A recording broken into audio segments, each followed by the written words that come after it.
सतनाम श्री वाहिगुरु साहिब जी।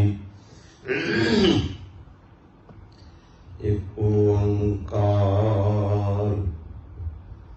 सतनाम करता पुरुष निर्भव निर्वैर अकाल मूर्त आयुनि शरण गुरु प्रसाद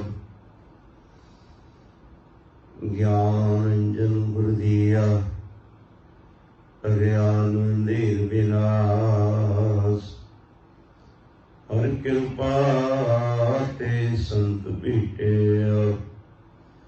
नानक मन प्रगास जेता जियो पिंड सब तेरा अंतर्यामी पुरख भगवान दासन दास कहे जन नानक जेहा तुम करा है तेहा हो करी बख्यान दासन दास कहे जन नानक जेहा तुम करा है तेहा हो करी बख्यान। शतर चौतक दे मालक दसों पातशाहियों के स्वरूप हाजरा हजूर याहिरा हजूर जुगल जोगे अटालाद श्री गुरु ग्रंथ साहिब महाराज सतगुरु सच्चे पातशाह जी के पावन पवित्र दरबार वेखे सुभाएमान गुरु रूप गुरु स्वरूप सत संगी जनों फतेह अर्ज है बुलाओ फतेह। वाहिगुरु जी का खालसा वाहिगुरु जी की फतेह। मानयोग सत संगी जनों जो कि कितने रोज कितने समय तो आदि श्री गुरु ग्रंथ साहिब महाराज जी दे दूसरा राग जो माझ राग है, माझ राग दी वार दा लड़ीवार विचार आरंभ है। लड़ी मुताबक अज माझ राग दी 19वीं पौड़ी दे पहले श्लोक दा विचार आरंभ है। सतगुरु सच्चे पातशाह जी इस पावन पवित्र श्लोक दे अंदर समुची मानवता वास्ते की पवित्र उपदेश बख्शिश करते ने। आप श्रवण करो जी। श्लोक महला पहला पहरा अगन हिवै कर बादा पूजन सार कराई सगले दुख पानी कर पीवा धरती हाथ चलाई पहरा अगन हिवै घर बादा भोजन सार कराई सगले दुख पानी कर पीवा धरती हाथ चलाई धर तारा जी अंबर तोली पिछे टंक चढ़ाई ये वड वदा मावा नहीं सब सै लथ जलाई इता काल हुए माले अंदर करई भय आप आख कराई जीवड़ साहिब तेवड़ दाती दे दे करे रजाई नानक नगर करे जिस ऊपर सच नाम वड्याई ईवड़ वधा मावा नहीं सब सै नथ जलाई इता ताण होवै माने अंदर, करी ते आख कराई, जीवड़ साहिब तेवड़ दाती, दे दे करै रजाई, नानक नगर करै जिस ऊपर, सच नाम वड्याई।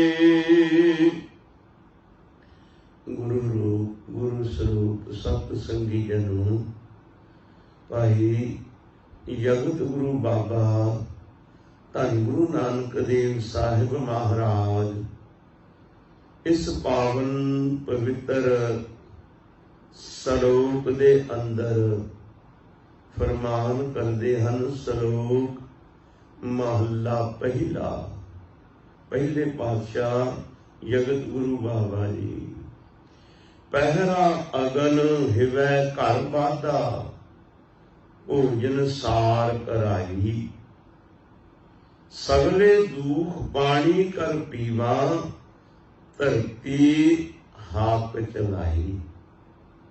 जगत गुरु बाबा जी कहते ने, हे वाहिगुरु, मैं रिद्धियां सिद्धियां द्वारा जां जप तप द्वारा मेरे अंदर इतनी ताकत, इतनी पावर, इतना बल आ जावे, पहरा अगन, मेरा पहरावा अगन दा होवे, भाव अगन दे कपड़े होण, भाव अगन मैनू साड़ ना सके, मेरा कुछ बिगाड़ ना सके। पहरा अगन हिवै घर बाधा, मेरा घर हिवै, हिवे कहते ने बर्फ नूं, बर्फ दा मेरा घर होवे, भाव सर्दी जेड़ी है, ठंड जेड़ी है, बर्फ दे विच भी घर बनिया होवे ते मेरा कुछ बिगड़ ना सके। मेरे अंदर इतनी ताकत, इतनी पावर होवे कि मैं अग नूं भी बर्दाश्त कर सकां, अग मेरे वस्त्र बन जाण, कपड़े बन जाण ते मैनू आंच ना आवे। बर्फ मेरा घर बन जावे ते मेरा कुछ विगड़े ना। ते हजूर कहंदे भोजन सार कराई, भोजन ते मेरा खाना होवे सार। सार कहंदे ने लोहे नूं, लोहा भी मैं खा जावां, कठण तो कठण चीजां नूं भी मैं भाव इन्हां ते काबू पा लवां। ते हजूर की कहंदे सगले दुख पानी कर पीवा, धरती हाक चलाई।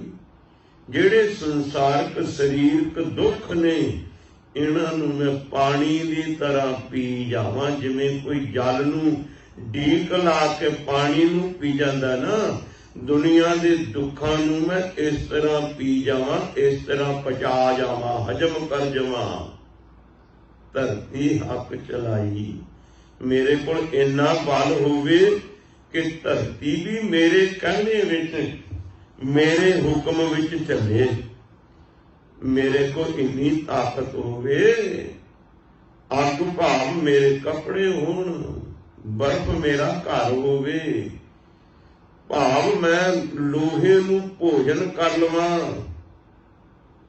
सारे दुख मैं पानी करके जिद्दां पीवीदा इस तरह पी जावां। भाव इहदा कहण तो मतलब कि इन्नी मेरे अंदर ताकत, इन्ना बल हो जाए कि जिहड़ी धरती भी आ वो भी मेरे हुक्म, मेरे कहने दे अंदर चले। ते अगे गुरु बाबा की कहंदे ने, धर ताराजे अंबर तोली, पिछे टंक चढ़ाई। धर तराजी, तराजी कहंदे ने तकड़ी नूं। धर तराजी अंबर तोली, अंबर इहड़ा आकाश है ना, मैं इस नूं तकड़ी दे छाबे विच रख के तोल देवां। पिछे टंक चढ़ाई, टंक कहंदे ने 4 मासे दे वजन दे वट्टे नूं।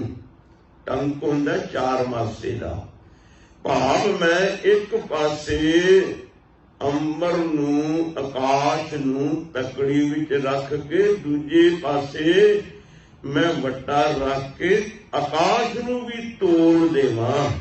ਮੇਰੇ ਕੋਲ ਇੰਨਾ ਬਲ ਹੋਵੇ, ਮੇਰੇ ਅੰਦਰ ਇੰਨੀ ਤਾਕਤ ਹੋਵੇ।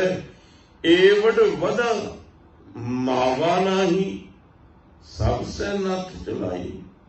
ਇਤਨਾ ਵਧਾ ਮੈਂ ਆਪਣੇ ਆਪ ਸਰੀਰ ਨੂੰ ਵੱਡਾ ਕਰ ਲਵਾਂ, ਮਾਵਾ ਨਹੀਂ ਵੀ ਮੈਂ ਕਿਤੇ ਸਮਾ ਹੀ ਨਾ ਸਕਾਂ, ਵੀ ਮੇਰਾ ਸਰੀਰ इतना ਵੱਡਾ ਹੋ ਜਾਏ, इतना मेरा आकार हो जाए, इतना मैं बलवान हो जा। सब सै नथ चलाई, सारियां नूं मैं नकेल पा के अपने अधीन कर लवां।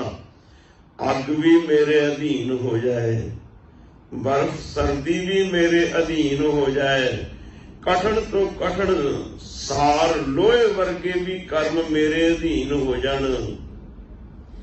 दुखां नूं मैं बिल्कुल पानी की तरह पी जावां, धरती मेरे कहने विच चले ते आकाश नूं भी मैं अपने तोल लवां, भाव उस नूं मैं जाच लवां, वो भी मेरे अधीन होवे। ते इतना मैं वध जावां, इतना मेरा ताकत बलवान हो जावां, इन्हां सारियां नूं नकेल पा के मैं अपने हुक्म दे अंदर चलावां। ते अगे हजूर की कहंदे ने, इता ताण होवै मन अंदर, करी भय आख कराए। मेरे अंदर इतना ताण होवे, इतना बल होवे, जो मैं चाहां सो कर लवां, जो मैं किसी नूं कहां वो मेरा कहना प्रवान करे। मेरी अंदर इन्नी ताकत होवे, ये जितने पिछे मैं गिने ने, अग गिनी है, बर्फ गिनी है, लोहा गिनिया, जो भी कुछ गिनिया, ये मेरे हुक्म दे अंदर चलन। जो मैं करा वो होवे, जो मैं कहां वो सारे मेरे कहने दे मुताबिक करन। जेवड़ साहिब तेवड़ दाते, दे दे करे रजाए। पर वो इतना वड्डा साहिब मालक है, ਉਹਦੇ ਹੱਥ ਵਿੱਚ ਸਭ ਦਾਤਾਂ ਨੇ, ਉਸ ਦੇ ਅਧੀਨ ਸਭ ਕੁਝ ਹੈ। ਇਨਸਾਨ ਭਾਵੇਂ ਜੋ ਇੱਛਾ ਮਰਜ਼ੀ ਰੱਖੀ ਜਾਵੇ, ਇਹ ਪਰਮੇਸ਼ਵਰ ਦੇ ਹੱਥ ਵੱਸ ਹੈ। ਉਸਨੇ ਕਿਸੇ ਨੂੰ ਕੀ ਦੇਣਾ ਕੀ ਨਹੀਂ ਦੇਣਾ, ਇਹ ਵਾਹਿਗੁਰੂ ਦੇ ਅਧੀਨ ਹੈ। ਹਜ਼ੂਰ ਕਹਿੰਦੇ, ਜੇਵੜ ਸਾਹਿਬ ਤੇਵੜ ਦਾਤੇ, ਜਿੰਨਾ ਵੱਡਾ ਉਹ ਪਰਮੇਸ਼ਵਰ ਹੈ, ਉਸ ਦੀਆਂ ਓਨੀਆਂ ਵੱਡੀਆਂ ਦਾਤਾਂ ਵੀ ਹਨ। ਕਿਸੇ ਨੂੰ ਦੇਣੀ ਹੈ ਜਾਂ ਕਿਸੇ ਨੂੰ ਨਹੀਂ ਦੇਣੀ, ਇਹ ਉਹਦੀ ਰਜ਼ਾ ਹੈ, ਇਹ ਉਹਦਾ ਹੁਕਮ ਹੈ। ਤੋ ਹਜ਼ੂਰ ਕਹਿੰਦੇ ਨੇ, ਨਾਨਕ ਨਦਰ ਕਰੇ ਜਿਸ ਉੱਪਰ, ਸੱਚ ਨਾਮ ਵਡਿਆਏ। ਜਿਸ ਦੇ ਉੱਪਰ ਉਹ ਨਦਰ ਕਰ ਦੇਵੇ ਨਾ, ਬਖਸ਼ਿਸ਼ ਕਰ ਦੇਵੇ, ਉਹਨੂੰ ਫਿਰ ਸੱਚੇ ਪਰਮੇਸ਼ਵਰ ਆਪਣੇ ਨਾਮ ਦੀ ਵਡਿਆਈ ਬਖਸ਼ ਦਿੰਦਾ ਹੈ। ਕਿਉਂ? ਨਾਮ ਦੀ ਵਡਿਆਈ ਵਾਲੇ ਸਦੀਵੀ ਕਾਲ ਵਾਸਤੇ ਅਮਰ ਹੋ ਜਾਂਦੇ ਨੇ, ਜਿਉਂਦੇ ਰਹਿੰਦੇ ਨੇ। ਜਿਹੜੇ ਬਲਵਾਨ ਲੋਕ ਨੇ, ਹੁਣ ਜਿਵੇਂ ਕਹਿ ਲਓ ਕਿ ਰਾਵਣ ਜਿਹੜਾ ਸੀ, ਇਸ ਨੂੰ ਵੀ ਬਹੁਤ ਬਲਵਾਨ ਸਮਝਿਆ ਜਾਂਦਾ ਸੀ। ਕਹਿੰਦੇ ਨੇ ਵੀ ਇਸ ਨੇ ਮੌਤ ਨੂੰ ਵੀ ਆਪਣੇ ਅਧੀਨ ਕੀਤਾ ਹੋਇਆ ਸੀ, ਪਰ ਕੌਣ ਸਤਿਕਾਰ ਦੇ ਨਾਲ ਇਸ ਦਾ ਨਾਮ ਲੈਂਦਾ ਹੈ। ਕਿਸੇ ਵੇਲੇ ਹਰਨਾਕਸ਼ ਵੀ ਕਹਿੰਦਾ ਸੀ, ਕੋਈ ਰੱਬ ਹੈ ਹੀ ਨਹੀਂ, ਸਭ ਕੁਝ ਮੈਂ ਹੀ ਹਾਂ। ਕੌਣ ਉਸ ਨੂੰ ਜਾਣਦਾ ਹੈ, ਕੌਣ ਉਸ ਨੂੰ ਪਹਿਚਾਣਦਾ ਹੈ? ਪਰ ਰਵਿਦਾਸ ਜੀ ਨੂੰ ਪਰਮੇਸ਼ਵਰ ਨੇ ਨਾਮ ਦੀ ਵਡਿਆਈ ਬਖਸ਼ੀ। ਜਿਹਨਾਂ ਨੂੰ ਅਖੌਤੀ ਸ਼ੂਦਰ, ਜਿਹਨਾਂ ਨੂੰ ਅਖੌਤੀ ਛੋਟੀ ਜਾਤ ਵਾਲੇ ਕਿਹਾ ਜਾਂਦਾ ਸੀ, ਅੱਜ ਉਹਨਾਂ ਨੂੰ ਲੋਕੀ ਨਮਸਕਾਰਾਂ ਕਰਦੇ ਨੇ, ਉਹਨਾਂ ਦੇ ਨਾਮ ਸਤਿਕਾਰ ਨਾਲ ਲਏ ਜਾਂਦੇ ਨੇ। ਜਿਸ ਰਵਿਦਾਸ ਨੂੰ ਮੰਦਰ ਦੇ ਲਾਗੇ ਨਹੀਂ ਸੀ ਆਉਣ ਦਿੰਦੇ। ਉਹ ਰਵਿਦਾਸ ਗੁਰੂ ਸਾਹਿਬ ਜੀ ਨੇ ਐਸੀ ਬਖਸ਼ਿਸ਼ ਕੀਤੀ, ਹਰੇ ਮੰਦਰ ਦੇ ਅੰਦਰ ਉਸ ਨੂੰ ਗੁਰੂ ਗ੍ਰੰਥ ਸਾਹਿਬ ਜੀ ਦੇ ਸਰੂਪ ਵਿੱਚ ਬਿਠਾਤਾ। ਜਿੱਥੇ ਗੁਰੂ ਨਾਨਕ ਨੂੰ ਮੱਥਾ ਟੇਕਿਆ ਜਾਂਦਾ, ਉੱਥੇ ਰਵਿਦਾਸ ਜੀ ਨੂੰ ਵੀ ਟੇਕਿਆ ਜਾਂਦਾ ਹੈ। ਜਿਹੜਾ ਨੂੰ ਸੱਚੇ ਨਾਮ ਦੀ ਵਡਿਆਈ ਮਿਲੀ ਹੈ, ਪ੍ਰਾਪਤ ਹੋਈ ਹੈ, ਉਹ ਸਦੀਵੀ ਕਾਲ ਵਾਸਤੇ ਵਡਿਆਈ ਹੈ। ਬਾਕੀ ਤਾਕਤਾਂ ਮਿਲ ਜਾਣੀਆਂ, ਧਰਤੀ ਨੂੰ ਆਪਣੇ ਅਧੀਨ ਕਰ ਲੈਣਾ, ਹੋਰ ਚੀਜ਼ਾਂ ਅਧੀਨ ਕਰ ਲੈਣੀਆਂ, ਪੌਣ ਪਾਣੀ ਆਦਿਕ, ਇਹ ਥੋੜੇ ਚਿਰ ਦਾ ਖੇਡ ਹੈ। ਇਹ ਰਿੱਧੀਆਂ ਸਿੱਧੀਆਂ ਕੁਝ ਸਮੇਂ ਵਾਸਤੇ ਹਨ ਤੇ ਪਰਮੇਸ਼ਵਰ ਦੇ ਨਾਮ ਦੀ ਵਡਿਆਈ ਇਹ ਸਦਾ ਰਹਿਣ ਵਾਲੀ ਹੈ। ਅਗਲੇ ਸ਼ਲੋਕ ਦੇ ਅੰਦਰ ਗੁਰੂ ਸਾਹਿਬ ਜੀ ਕੀ ਫਰਮਾਉਂਦੇ ਨੇ? ਮਹੱਲਾ ਦੂਜਾ। ਆਖਣ ਆਖ ਨ ਰੱਜਿਆ, ਸੁਣਨ ਨ ਰੱਜੀ ਕੰਨ, ਅੱਖੀਂ ਦੇਖ ਨ ਰੱਜੀਆਂ, ਗੁਣ ਗਾਹਕ ਇਕ ਵੰਨ। ਹਜ਼ੂਰ ਕਹਿੰਦੇ ਦੂਸਰੇ ਪਾਤਸ਼ਾਹ ਦਾ ਸ਼ਲੋਕ ਹੈ, ਧੰਨ ਗੁਰੂ ਅੰਗਦ ਦੇਵ ਸਾਹਿਬ ਮਹਾਰਾਜ ਜੀ ਦਾ। ਮਹੱਲਾ ਦੂਜਾ। ਆਖਣ ਆਖ ਨ ਰੱਜਿਆ, ਸੁਣਨ ਨਾ ਰੱਜੇ ਕੰਨ। ਇਹ ਜ਼ਬਾਨ, ਇਹ ਮੂੰਹ ਗੱਲਾਂ ਕਰ ਕਰਕੇ ਰੱਜਿਆ ਨਹੀਂ, ਪ੍ਰਸੰਨ ਨਹੀਂ ਹੋਇਆ। ਭਾਵੇਂ ਇਸ ਦੇ ਸਰੀਰ ਨੇ, ਇਹਨਾਂ ਅੰਗਾਂ ਨੇ ਜਵਾਬ ਦੇ ਦਿੱਤਾ, ਅੱਖਾਂ ਜਵਾਬ ਦੇ ਦੇਣ, ਜ਼ਬਾਨ ਜਵਾਬ ਦੇ ਦੇਵੇ, ਕੰਨ ਜਵਾਬ ਦੇ ਦੇਵੇ, ਪਰ ਇਹਦੀ ਅੰਦਰੋਂ ਜਿਹੜੀ ਰੁਚੀ ਹੈ ਉਹ ਜਵਾਬ ਨਹੀਂ ਦਿੰਦੀ। ਉਹ ਤੇ ਜਿਉਂ ਦੀ ਤਿਉਂ ਪ੍ਰਬਲ ਰਹਿੰਦੀ ਹੈ। ਜੋ ਬਚਪਨ ਤੋਂ ਹੋਸ਼ ਸੰਭਾਲਦਾ, ਇਹ ਜਿਹੜੇ ਇੰਦਰੇ ਜਿਹੜੇ ਕੰਮ ਕਰਦੇ ਨੇ, 100 ਸਾਲ ਦਾ ਵੀ ਹੋ ਜਾਵੇ ਤਾਂ ਵੀ ਉਹਨਾਂ ਦੀ ਇੱਛਾ ਉਦੋਂ ਵੀ ਜ਼ਿਆਦਾ ਪ੍ਰਬਲ ਹੋ ਜਾਂਦੀ ਹੈ।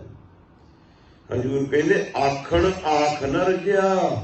ਇਹ ਇਨਸਾਨ ਦੀ ਜ਼ਬਾਨ, ਮੂੰਹ ਗੱਲਾਂ ਕਰ ਕਰਕੇ ਰੱਜੀ ਨਹੀਂ। ਇਸ ਦੇ ਕੰਨ ਜਿਹੜੇ ਨੇ, ਦੁਨੀਆ ਦੇ ਗੀਤ, ਦੁਨੀਆ ਦੀਆਂ ਗੱਲਾਂ ਜਾਂ ਹੋਰ ਦੁਨੀਆ ਦੀ ਚੁਗਲੀ ਨਿੰਦਿਆ ਜਾਂ ਹੋਰ ਕੁਝ ਸੁਣ ਸੁਣ ਕੇ ਕੰਨ ਪ੍ਰਸੰਨ ਨਹੀਂ ਹੋਏ, ਇਹਨਾਂ ਦੀ ਨਿਸ਼ਾ ਨਹੀਂ ਹੋਈ, ਇਹਨਾਂ ਦੀ ਤ੍ਰਿਪਤੀ ਨਹੀਂ ਹੋਈ। ਭਾਈ ਸਾਹਿਬ ਭਾਈ ਗੁਰਦਾਸ ਜੀ ਵੀ ਫਰਮਾਉਂਦੇ ਨੇ, ਉਹ ਕਹਿੰਦੇ ਅੱਖੀਂ ਦੇਖ ਨਾ ਰੱਜੀਆਂ, ਬਹੁ ਰੰਗ ਤਮਾਸ਼ੇ। ਅੱਖਾਂ ਵੇਖ ਕੇ ਰੱਜੀਆਂ ਨਹੀਂ, ਸੰਸਾਰ ਦੇ ਰੰਗ ਤਮਾਸ਼ੇ। ਇਹ ਅੱਖਾਂ ਵੇਖਣੋਂ ਕੰਮ ਵੀ ਕਰੀ ਹਟ ਜਾਣ ਤਾਂ ਵੀ ਇੱਛਾ ਬਣੀ ਰਹਿੰਦੀ ਹੈ। ਇੱਛਾ ਬਣੀ ਰਹਿੰਦੀ ਕਰਕੇ ਤੇ ਇਨਸਾਨ ਫਿਰ ਜਦੋਂ ਨਿਗਾਹ ਘਟ ਜਾਂਦੀ ਹੈ, ਇਹ ਚਸ਼ਮਾ ਲਾ ਲਓ ਜੀ, ਅੱਖ ਨਵੀਂ ਬਣਾ ਲਓ ਜੀ, ਇਹਦੇ ਕਰਕੇ ਹੀ ਆ ਵੀ ਮੈਨੂੰ ਦਿਸਦਾ ਰਵੇ, ਮੈਂ ਦੁਨੀਆ ਵੇਖਦਾ ਰਵਾਂ। ਅੱਖੀਂ ਦੇਖ ਨ ਰੱਜੀਆਂ, ਬਹੁ ਰੰਗ ਤਮਾਸ਼ੇ। ਭਾਈ ਸਾਹਿਬ ਜੀ ਕਹਿੰਦੇ ਉਸਤਤ ਨਿੰਦਾ ਕੰਨ ਸੁਣ, ਰੋਵਣ ਤੇ ਹਾਸੇ। ਕੰਨ ਜਿਹੜੇ ਨੇ ਇਹ ਵੀ ਉਸਤਤ, ਆਪਣੀ ਉਸਤਤ, ਆਪਣੀ ਨਿੰਦਿਆ ਜਾਂ ਦੂਸਰੇ ਦੀ ਨਿੰਦਿਆ ਸੁਣ, ਰੋਵਣ ਤੇ ਹਾਸੇ। ਇਹ ਵੀ ਕਦੇ ਪ੍ਰਸੰਨ ਨਹੀਂ ਹੋਏ। ਕਦੇ ਕੰਨ ਜਦੋਂ ਨਿੰਦਿਆ ਸੁਣਦੇ ਨੇ ਤੇ ਦੁਖੀ ਹੁੰਦੇ ਨੇ, ਤੇ ਜਦੋਂ ਹੁਕਮਾਂ ਸੁਣਦੇ ਨੇ ਤੇ ਫਿਰ ਪ੍ਰਸੰਨ ਹੁੰਦੇ ਨੇ। ਇਹ ਕੰਨ ਵੀ ਸੁਣ ਸੁਣ ਕੇ ਪ੍ਰਸੰਨ ਨਹੀਂ ਹੋਏ। ਭਾਵੇਂ ਕਿੰਨੀ ਲੰਬੀ ਆਯੂ ਹੋ ਗਈ ਹੈ, ਕੰਨਾਂ ਨੇ ਵੀ ਸੁਣ ਕੇ ਇਹ ਨਹੀਂ ਕਿਹਾ ਕਿ ਮੈਂ ਹੁਣ ਰੱਜ ਗਿਆ, ਪ੍ਰਸੰਨ ਹੋ ਗਿਆ। ਨਹੀਂ, ਕੰਨਾਂ ਦੀ ਵੀ ਤ੍ਰਿਸ਼ਨਾ ਨਹੀਂ ਮੁੱਕੀ ਸੁਣਨ ਦੀ। ਸਾਦੀ ਜੀਵ ਨ ਰੱਜੀਆਂ, ਕਰ ਭੂਗ ਬਿਲਾਸੇ। ਜਿਹੜੀ ਜ਼ਬਾਨ ਹੈ ਨਾ, ਇਹ ਵੀ ਸਵਾਦ ਮਾਣ ਮਾਣ ਕੇ ਰੱਜੀ ਨਹੀਂ। ਇਹ ਵੀ ਤਰ੍ਹਾਂ ਤਰ੍ਹਾਂ ਦੇ ਭੋਜਨ ਖਾ ਖਾ ਕੇ, ਤਰ੍ਹਾਂ ਤਰ੍ਹਾਂ ਦੇ ਭੋਜਨ ਦਾ ਸਵਾਦ ਮਾਣ ਕੇ ਇਸ ਦੀ ਤ੍ਰਿਸ਼ਨਾ ਨਹੀਂ ਪੂਰੀ ਹੋਈ ਜ਼ਬਾਨ ਦੀ। ਭਾਵੇਂ ਕਿਤਨਾ ਬੁਢਾਪਾ ਆ ਜਾਏ, ਕਿਤਨੀ ਲੰਬੀ ਆਯੂ ਹੋ ਜਾਏ, ਇਹ ਜ਼ਬਾਨ ਦੇ ਚਸਕੇ ਮੁੱਕਦੇ ਹੀ ਨਹੀਂ। रोज नवी तो नवी चीज ये भालदा। इहदा मतलब ये नहीं भी शरीर नूं चलाउणा ते पेट भरना नहीं। ये स्वादिष्ट भोजन रोज लभदा है, रोज नवे तो नवे भोग प्रसाद लभदा है छकण वाले। ते हजूर अगे की कहंदे ने, वाहिगुरू भाई गुरदास जी की कहंदे ने, नक न रज्जा वासना दुर्गंध सवासे। इहदा नक भी नहीं रजिया, बड़िया बड़िया वासनावां, अतल फलेल परफ्यून, फुल्लां दे महक, ये बहुत कुछ जीवन दे अंदर अपने आप नूं सुगंधी लैण वास्ते कदे अतर लाउंदा है, फलेल लाउंदा है, परफ्यूम लाउंदा है, वधिए वधिए महक वाले साबणा नाल नहाउंदा है भी ताकि मैनूं समैल आउंदी रहे, महक आउंदी रहे। नक भी प्रसन्न नहीं होया। भाई साहब की कहते ने, रज न कोई जीविया कूड़े प्रवासे। ए जीवन मान के भी नहीं रजिया। 100 साल की उम्र हो जाती है, भावें ए मरण सेजा ते पिया, मंजे दे उत्ते पिया होया, पर मरण नूं फिर भी नहीं दिल करदा। कूड़े प्रवासे, इस कूड़ दे नाल, गारबेज दे नाल, झूठ दे संसार दे नाल इसदा मन जुड़िया होया है। ये जीवन लंबा मान के भी नहीं रजिया इंसान दा, संसार नूं छड्डण नूं दिल नहीं करदा। सब कुछ यह कूड़ है, झूठ है। अखां दा वेखना, कन्नां दा सुनना, जीव दे स्वाद मानने, नक दा वाशना लैना अते शरीर दा जीवन भोगना, ये सब कुछ कूड़ है। ते भाई साहब जी कहते सच की है, पीर मरीदा पिरहड़ी सच्ची रह रासे। पीर मरीदा पिरहड़ी, पिरहड़ी कहते ने प्यार नूं। गुरु पीर वाहिगुरू दा प्यार जिहड़ा है सच्ची रह रासे। रह रासे दा मतलब हुंदा रह रासे, राह दी खर्च, रास पूंजी। परमेश्वर दे दरगाह दी रास पूंजी। इसने इस संसार तो निरंकार दे दर ते जाना। उस रास्ते दी पूंजी सच्चा धन वाहिगुरू दा प्यार है, बाकी ते सब कुछ कूड़ है। तो धन गुरु अंगद देव साहब महाराज जी भी कहते ने, आखण आख न रजिया, सुनन न रजे कन। इहदी जबान, इसदा मूँह गल्लां कर करके रजिया नहीं, कन इसदे सुन सुन के रजे नहीं, अखीं देख न रजिया, गुण गाहक एक वन। इहदियां अखां भी देख देख के रजिया नहीं, गुण गाहक एक वन। हर एक इंद्रा अपने गुण दा गाहक है। अपने गुण नूं ओदी तृष्णा नहीं मुकी पई। ओदा जे देखण दा गुण है ना, ते ओह कहंदा मैं वेखण दा गुण खत्म ही ना होवे, ये मेरे कोल रवे सदा। अखां दा देखण दा गुण है, कन्नां दा सुणन दा गुण है, ते जबान दा बोलण दा गुण है। ये आपणो अपने गुणां नूं चाहुंदे रहिंदे ने कि मेरे ये इंद्रे काम करदे रहण। भुखिया भुख ना उतरै, गल्ली भुख ना जाए। जिहदे अंदर तृष्णा की भुख है ना, गल्लां नाल नहीं उतर सकदी। जे आपां गल्लां ना कहिए, बिना संतोख नहीं को राजे। जे संतोख ना आवे ते इंसान रजदा नहीं। पेट भर जांदा, तृष्णा नहीं मुकदी। कई बारी स्वादिष्ट भोजन मिल जवे, इसने जितना खाना उसका डेढ़ा खा जांदा, दुगना खा जांदा। पेट जिहड़ा कहंदा कि हुण जे तू होर पावेगा ते गलत काम हो जाएगा। मगरों भावें चूरण दीआं गोलियां लभदा फिरे हजम करन नूं। तृष्णा दे अधीन होया अपनी खुराक तो वध डबल खुराक खा जाता है, फिर भी तृष्णा नहीं भरती, फिर भी मन नहीं प्रसन्न हुंदा। भुखिया भुख ना उतरै, गली भुख न जाए, गल्लां दे नाल भुख नहीं जानी, गल्लां दे नाल तृष्णा नहीं खत्म होनी। इसे परमेश्वर संतोख बख्शे तां ही होनी है। नानक भुखा तां रजै, जहाँ गुण कह गुणी समाए। इस भुखे दी तृष्णा तां खत्म होनी है, इसनूं संतोख तां मिलना है, इन्हें रचना तां है जहाँ गुण कह गुणी समाए। जो गुणा दा मालक परमेश्वर है ना, जदों ये आत्मा उस दे नाल एक मिक हो गई, फिर इसकी तृष्णा खत्म होनी है। बहुतियां दे मन विच यही ख्याल है कि जदों शरीर छड्डांगे ते फिर परमेश्वर नाल आत्मा एक मिक होवेगी। ओ भाई भलिया, जे जिउंदियां नहीं तेरी एक मिक परमेश्वर दे नाल आत्मा हुई ते तू शरीर छड्ड के जाण तो बाद की आस रखना भी परमेश्वर नाल तेरी आत्मा एक मिक हो जाएगी? मेरे ख्याल मुताबिक नहीं। गुरु साहब जी तां जीवन मुक्त नूं तरजीह दिंदे ने।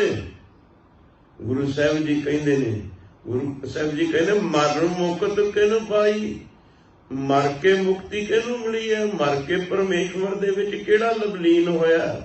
जिहड़ा लवलीन होया परमेश्वर दे विच, उस शरीर दे विच रहिंदे ही होया। मरण मुक्त किहनूं पाई? किसे ने मर के नहीं मुक्ति पाई। जीवन मुक्त सो आखिया, मर जीवै मरिया। जिवें इधर सूरज निकलना दूजे पासे डुब जाता है, दूजे पासे डुब जाता है, दूजे पासे निकल आउंदा है। इसे तरह जदों इंसान दुनियावी धंधियां वल्लों, दुनियावी पदार्थां वल्लों, दुनिया दे वल्लों ਇਹ खत्म होवेगा, भाव अपनी आत्मा नूं दुनिया दे विचों कढ के जिउंदियां सासी। ये नहीं गुरु नानक दा मिशन भी तू परिवार छड्डना, संसार छड्डना, पदार्थ छड्डने ने ना।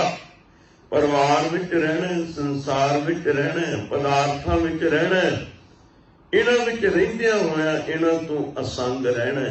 जैसे जल में कमल नरालम मुरगाई न साण, सुरत शब्द भव सागर तरिए, नानक नाम वखाण। रह कांत एको मन वसिया, आसा माहे नरासो। ये संसार आसा बंदी है, इस आसा बंदी संसार दे विच नरास रहना। जिवें मुरगाबी पानी दे विच रहिंदी होई भी उहदे खंभ भिजदे नहीं, पानी तो असंग रहिंदी है। कमल फुल चिक्कड़ दे विच रहिंदा होया भी चिक्कड़ तो असंग रहिंदा है। इसे तरह संसार दे विच रहिंदियां होया इस संसार तो असंग हो के निरंकार दे नाल आत्मा नूं जोड़ना। जिउंदियां ही शरीर विच रहिंदियां ही तां शरीर छड्डण तो बाद भी निरंकार विच लवलीन हो सकदा है। ते जे ये शरीर छड्डण तो बाद की आस रखदा है, ये ते झूठी आस है। तो हजूर कहंदे ने ऐ तेरी भुख तदे ही मिटेगी जे तू गुणां दे खजाने वाहिगुरू दे विच मन अपना लवलीन कर देवे। पौड़े विण सच्चे सब कूड़ कूड़ कमाई है। हुण सतगुरु ने जिहड़े पिछलियां गल्लां दसियां ना 2 श्लोकां दे विच, उस नूं सतगुरु जी हुण इत्थे फैसला दे रहे ने। की कह रहे ने? वो कहंदे विण सच्चे सब कूड़ कूड़ कमाई है।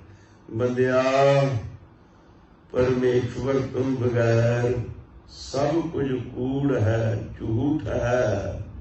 ਤੂੰ ਝੂਠ ਕਮਾ ਰਿਹਾ, ਝੂਠ ਦੇ ਵਿੱਚ ਗਲਤਾਨ ਹੋਇਆ ਫਿਰਦਾ।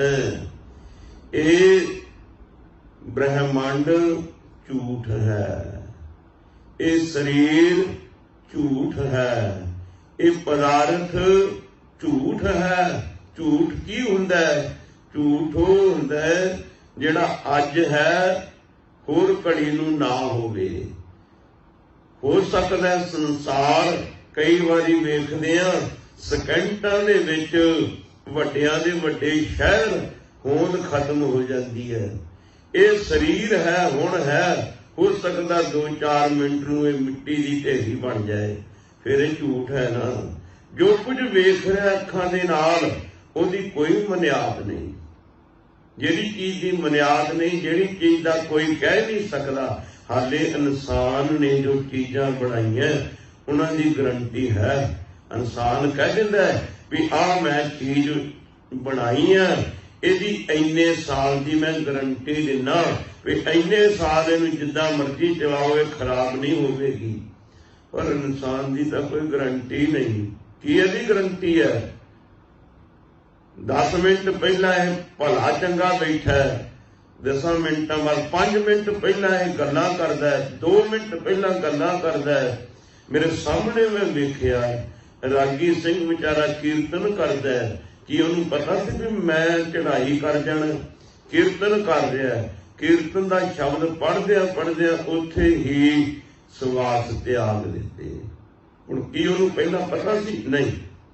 ਸੋ ਇਸ ਕਰਕੇ ਇਹ ਸਰੀਰ, ਇਹ ਸੰਸਾਰ, ਇਹ ਪਦਾਰਥ, ਇਹ ਝੂਠ ਨੇ। ਸੱਚ ਹੈ ਪਰਮੇਸ਼ਵਰ, ਆਦਿ ਸੱਚ, ਜੁਗਾਦ ਸੱਚ, ਹੈ ਵੀ ਸੱਚ, ਨਾਨਕ ਹੋਸੀ ਵੀ ਸੱਚ। ਉਹ ਪਰਮੇਸ਼ਵਰ ਸਦਾ ਹੀ ਸੱਚ ਸੀ, ਆਦਿ ਤੋਂ ਸੱਚ ਸੀ, ਜੁਗਾਂ ਤੋਂ ਸੱਚ ਸੀ, ਇਸ ਵਕਤ ਸੱਚ ਹੈ, ਆਉਣ ਵਾਲੇ ਸਮੇਂ ਦੇ ਵਿੱਚ ਸੱਚ ਰਹੇਗਾ। ਇਹ ਸੰਸਾਰ ਰਵੇ ਨਾ ਰਵੇ, ਉਹ ਪਰਮੇਸ਼ਵਰ ਸਦਾ ਰਹੇਗਾ।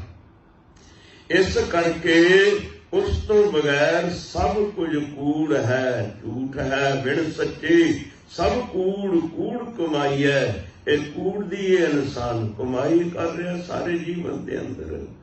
ਬਿਨ ਸੱਚੇ ਕੂੜਿਆਰ ਬੰਨ ਚਲਾਈ। ਸੱਚੇ ਪਰਮੇਸ਼ਵਰ ਦੇ ਨਾਮ ਤੋਂ ਬਗੈਰ, ਸੱਚ ਪਰਮੇਸ਼ਵਰ ਤੋਂ ਬਗੈਰ ਸਭ ਕੁਝ ਕੂੜ ਹੈ, ਬੰਨ ਚਲਾਈਐ। ਅਖੀਰ ਨੂੰ ਜਦੋਂ ਇਹ ਕੂੜੇ ਧੰਦਿਆਂ ਦੇ ਵਿੱਚ ਲੰਪਟ ਰਿਹਾ, ਅਖੀਰ ਨੂੰ ਇਹਨੂੰ ਬੰਨ ਕੇ ਲੈ ਜਾਣਗੇ। ਜਿਵੇਂ ਗੁਨਾਹਗਾਰ ਨੂੰ ਪੁਲਿਸ ਬੰਨ ਕੇ ਲੈ ਜਾਂਦੀ ਹੈ, ਇਸੇ ਤਰ੍ਹਾਂ ਇਸ ਨੂੰ ਵੀ ਬੰਨ ਕੇ ਲੈ ਜਾਣਗੇ। ਜਿਸ ਨੇ ਸੱਚ ਦੀ ਕਮਾਈ ਨਹੀਂ ਕੀਤੀ, ਜਿਹਨਾਂ ਨੇ ਸਾਰਾ ਜੀਵਨ ਕੂੜ ਦੇ ਨਾਲ ਹੀ ਗੁਜ਼ਾਰ ਦਿੱਤਾ। ਵਿਣ ਸੱਚੇ ਤਨ ਸ਼ਾਰ ਰਲਾਈ। ਸੱਚੇ ਵਾਹਿਗੁਰੂ ਤੋਂ ਬਗੈਰ ਇਹ ਤਨ ਵੀ ਸ਼ਾਰ ਹੈ, ਖਾਕ ਹੈ। ਐਂਡ ਦੇ ਵਿੱਚ ਵੀ ਇਸ ਨੇ ਖਾਕ ਦੇ ਵਿੱਚ ਖਾਕ ਹੋ ਜਾਣਾ ਹੈ। ਭਾਵੇਂ ਇਸ ਸਰੀਰ ਨੂੰ ਦਫਨਾ ਦਿੱਤਾ ਜਾਵੇ ਤਾਂ ਵੀ ਖਾਕ ਹੋ ਜਾਣਾ। ਤੇ ਹਜ਼ੂਰ ਕਹਿੰਦੇ ਨੇ ਵਿਣ ਸੱਚੇ ਸਭ ਭੁੱਖ ਜੇ ਪੈ ਜਾਏ ਖਾਈ ਹੈ। ਪਰਮੇਸ਼ਵਰ ਤੋਂ ਬਗੈਰ ਜੋ ਕੁਝ ਖਾਂਦਾ ਪਹਿਨਦਾ ਇਹ ਸਭ ਕੂੜ ਹੈ। ਵਿਣ ਸੱਚੇ ਦਰਬਾਰ ਕੂੜ ਨਾ ਪਾਈਐ। ਵਾਹਿਗੁਰੂ ਦੇ ਸੱਚ ਤੋਂ ਬਗੈਰ ਇਹ ਝੂਠਾ ਇਨਸਾਨ ਵਾਹਿਗੁਰੂ ਦੇ ਦਰਬਾਰ ਉਸ ਨੂੰ ਨਹੀਂ ਪ੍ਰਾਪਤ ਕਰ ਸਕਦਾ। ਕੂੜਾ ਲਾਲਚ ਲੱਗ ਮਹਿਲ ਖੁਆਈਐ। ਇਹ ਕੂੜੇ ਲਾਲਚਾਂ ਦੇ ਵਿੱਚ ਲੱਗ ਕੇ ਮਹਿਲ ਪਰਮੇਸ਼ਵਰ ਦੇ ਦਰ ਤੋਂ ਖੁੰਝ ਜਾਏਗਾ। ਸਭ ਜਗ ਠਗਿਓ ਠੱਗ ਆਈਐ ਜਾਈਐ। ਸਭ ਜਗਤ ਨੂੰ ਠਗਿਓ ਠੱਗ। ਇਸ ਮਾਇਆ ਨੇ ਠੱਗ ਲਿਆ, ਇਹਨਾਂ ਵਕਾਰਾਂ ਨੇ ਠੱਗ ਲਿਆ। ਇਹ ਆਉਣ ਜਾਣ ਦੇ ਚੱਕਰ ਵਿੱਚ ਫਸ ਜਾਂਦਾ ਹੈ, ਜਨਮ ਮਰਨ ਦੇ ਗੇੜ ਵਿੱਚ ਪੈ ਜਾਂਦਾ ਹੈ। ਤਨ ਮਹਿ ਤ੍ਰਿਸ਼ਨਾ ਅੱਗ ਸ਼ਬਦ ਬੁਝਾਈ ਹੈ। ਇਸ ਦੇ ਤਨ ਅੰਦਰ ਜੋ ਤ੍ਰਿਸ਼ਨਾ ਦੀ ਅੱਗ ਹੈ, ਪਰਮੇਸ਼ਵਰ ਦੇ ਨਾਮ, ਪਰਮੇਸ਼ਵਰ ਦੇ ਸ਼ਬਦ, ਉਪਦੇਸ਼, ਗਿਆਨ ਦੇ ਨਾਲ ਖਤਮ ਹੋਣੀ, ਗਿਆਨ ਦੇ ਨਾਲ ਬੁਝਣੀ ਹੈ। ਸੋ ਗੁਰੂ ਕਿਰਪਾ ਕਰੇ ਸਾਨੂੰ ਆਪਣਾ ਸੱਚਾ ਨਾਮ ਬਖਸ਼ ਕੇ ਜੀਵਨ ਕਰਦੈ ਲੋਕ ਸੁਖੀਏ, ਪਰ ਲੋਕ ਸੁਹੇਲੇ ਨਾਨਕ ਹਰ ਪ੍ਰਭ ਆਪੇ ਮੇਲੇ ਬੁਲਾਓ ਫਤਿਹ। ਵਾਹਿਗੁਰੂ ਜੀ ਕਾ ਖਾਲਸਾ, ਵਾਹਿਗੁਰੂ ਜੀ ਕੀ ਫਤਿਹ।